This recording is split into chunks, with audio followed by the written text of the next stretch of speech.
Hi అండి, welcome to my channel వాహ్వరు. అందరూ ఎలా ఉన్నారండి? నేను చాలా బాగున్నాను. మీరందరూ కూడా బాగుండాలని మనస్ఫూర్తిగా కోరుకుంటున్నానండి. ఈ వీడియో ఏంటి అంటే ఇది నిన్న ఈవినింగ్ వ్లాగ్ అండి. ఈవినింగ్ వ్లాగ్తో పాటు చాలామంది అక్క మీరు చేసే ప్రతి రెసిపీని మాతో షేర్ చేసుకోండి అని అడుగుతున్నారు. సో అందుకని ఈ వీడియోలో అరటికాయ ఫ్రై గురించి చెప్పానండి. చాలా బాగుంటుంది. గలగల వేయించుకుని వేడి వేడి అన్నంలో నెయ్యి వేసుకొని తింటే అబ్బా ఎక్కడికో వెళ్ళిపోతుంది ప్రాణం. చాలా బాగుంటుంది అనమాట. ఈ వీడియో చూడగానే ఒక్క లైక్ ఇవ్వండి. మీరు ఇచ్చే ఒక్క లైక్ నా వీడియోని ఇంకొంతమందికి ప్రమోట్ చేస్తుంది. అప్పుడు ఇంకొంతమంది నా వీడియో చూసే ఛాన్స్ ఉంటుందన్నమాట. తప్పకుండా సపోర్ట్ చేస్తారు కదా. ఇప్పటి వరకు నా ఛానల్ సబ్స్క్రైబ్ చేసిన వాళ్ళందరికీ చాలా థ్యాంక్స్ అండి. మీ అందరి సపోర్ట్ వల్లే నా ఛానల్ ముందుకెళ్తోంది. ఇంకా ఎవరైనా ఛానల్ సబ్స్క్రైబ్ చేసుకోకపోతే చక్కచక్క వెళ్ళి నా ఛానల్ని సబ్స్క్రైబ్ చేసుకోండి. ఇంకా ఈవినింగ్ మా వారు వచ్చాక ఛాయ్ పెట్టేశానండి. ఇంకా ఛాయ్ తాగాక మా పెద్ద బావగారు, మా రెండో బావగారు, మా వారు కూర్చుని కబుర్లు చెప్పుకుంటున్నారు టీవీ చూసుకుంటూ. ఇంకా మా పిల్లలకి నిన్నైతే హాలిడే కదా, ఇంక ఇంట్లోనే ఉన్నారు. ఇక వాళ్ళేదో బుక్స్ అవి చూసుకోవడం, వాళ్ళ పని వాళ్ళు చేస్తున్నారు. ఇంకా నేనైతే ఇంకా వంట స్టార్ట్ చేసేసానండి. అక్క అరటికాయలు ఉల్లిపాయలు అవన్నీ తరిగిచ్చిందనమాట. ఇంకా నేను ఇప్పుడే కర్రీ స్టార్ట్ చేస్తున్నాను. ఇలా ముక్కలు చేసుకుంటే కనుక బాగుంటుందండి. మరీ చిన్న ముక్కలు చేయకూడదు, అలా అని మరీ పెద్ద ముక్కలు కూడా చేయకూడదు అనమాట. మీడియంలో ఉన్నట్టు చేసుకుని వాటర్లోనే తరుక్కోవాలి అరటికాయలు తరిగినప్పుడు ఆ వాటర్లో కొంచెం ఉప్పు వేసుకుంటే ఇంకా బాగుంటుందండి. ఫ్రై చేసేటప్పుడు బాగా వస్తుందన్నమాట. ఇంకా బాండి పెట్టి 2 స్పూన్స్ ఆయిల్ వేసానండి. ఆయిల్ హీట్ అయ్యాక ఇంకా ముక్కలు వేసేసుకోవాలన్నమాట. కొంచెం ఆయిల్ ఎక్కువే పడుతుందండి. ఆయిల్ అరటికాయ ముక్కలు వేగేటప్పుడు ఆయిల్ కొంచెం పైకి కనపడేలా ఉండాలన్నమాట. ఇదేంటంటే ఫుల్ ఫ్రై కాదు, సెమీ ఫ్రైలా ఉంటుంది. మనం ఇప్పుడు ఫుల్ ఫ్రై అంటే చూడండి, చామదుంపలు ఎట్లా ఫుల్ ఆయిల్ మొత్తం మోయకపోయేలాగా చేసుకుంటాం. అంత ఆయిల్ అవసరం లేదు దీనికి. 2 స్పూన్స్ ఆయిల్ వేసుకుంటే సరిపోతుందన్నమాట. వేసుకొని హై ఫ్లేమ్లోనే ఒకసారి వేసేసి ముక్కలు కలిపి అప్పుడు మీడియం ఫ్లేమ్లో పెట్టుకోవాలన్నమాట. స్టవ్ పెట్టుకున్నాక ఈ కలర్లోకి వస్తాయండి. ఈ కలర్లోకి వచ్చినప్పుడు కంప్లీట్ సిమ్ పెట్టేసుకోవాలి. స్టవ్ సిమ్ పెట్టుకుని ఒకసారి కింద నుంచి పైకి కలుపుకోవాలన్నమాట. తెలియని వాళ్ళకి కాదండి, తెలిసిన వాళ్ళైతే ఇగ్నోర్ చేయండి. తెలియని వాళ్ళకి తెలుస్తుందని చేస్తున్నాను అనమాట.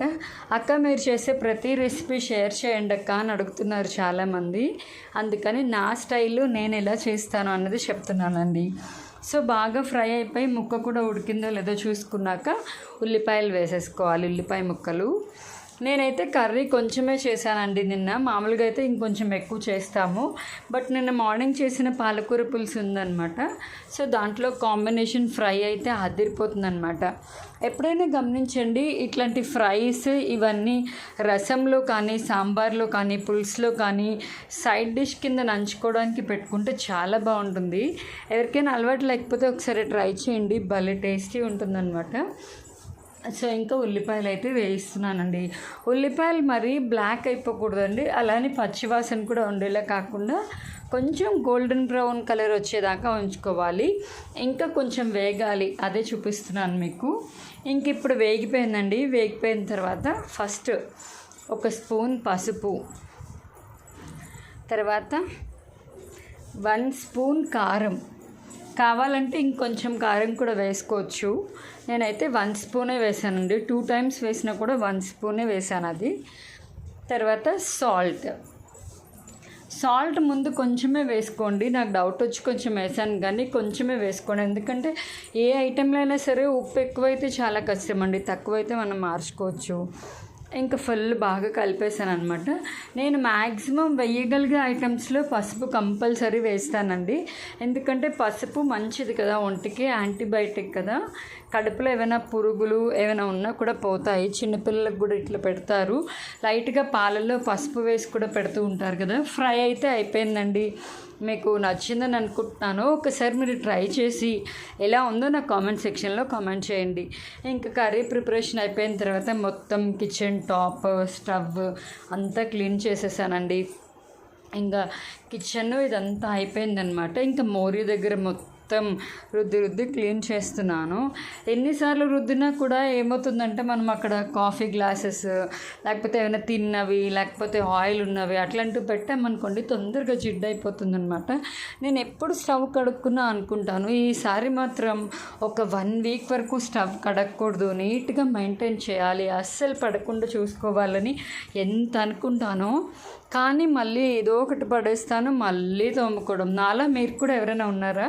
మా సహస్ర బాగుందమ్మా అని చెప్పి లవ్ సింబల్ అవి చూపిస్తుంది, సూపర్ ఉందమ్మా అంటుందన్నమాట, చూపిస్తోంది. అది కడుక్కుంటే నీట్గా ఉంటుందండి, ఇల్లు నీట్గా పెట్టుకుంటే నీట్గా ఉంటుంది, లేదంటే గలీజ్గా ఉంటుంది, అంతే కదా. నేను మ్యాక్సిమం ఓపిక ఉన్నంత వరకు ఇల్లు నీట్గా ఉంచుకోవడానికి ట్రై చేస్తానండి. ఎప్పుడైనా ఓపిక లేకపోతే ఇంకా నేను కూడా బద్దకిస్తాను. ఈ వీడియో అయితే ఇంతేనండి. మీకు నచ్చితే like, share, subscribe. Bye bye.